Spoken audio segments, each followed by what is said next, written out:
The Stone of the Philosophers, Elagabalus, Vocatio Sol Aurum. The ancients adored the sun under the figure of a black stone, which they named Elagabalus or Heliogabalus. What did this stone signify, and how came it to be the image of the most brilliant of luminaries? The disciples of Hermes, before promising their adepts the elixir of long life or the powder of projection, counseled them to seek for the philosophical stone. What is this stone, and why is it so called? The great initiator of the Christians invites his believers to build on the stone or rock if they do not wish their structures to be demolished. He terms himself the cornerstone and says to the most faithful of his apostles, "Thou art Peter, Petrus, and upon this rock, Petrum, I shall build my church." This stone, say the masters in alchemy, is the true salt of the philosophers, which is the third ingredient in the composition of azoth. Now, we know already that azoth is the name of the great hermetic and true philosophical agent. Furthermore, their salt is represented under the figure of a cubic stone, as may be seen in the 12 Keys of Basil Valentine, or in the allegories of Trevisan. Once more, what is this stone actually?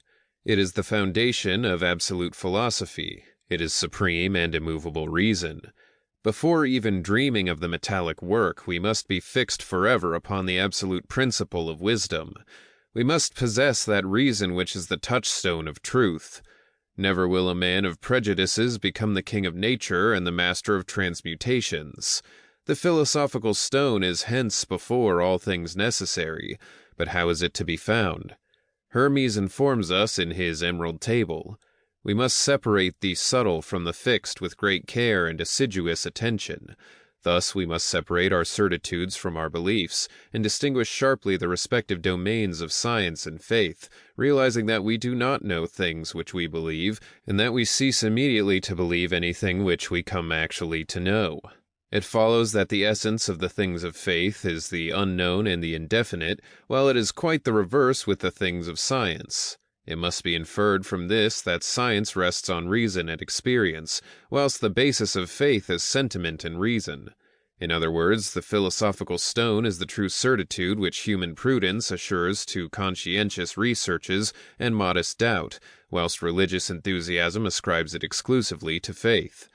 Now it belongs neither to reason without aspirations nor to aspirations without reason.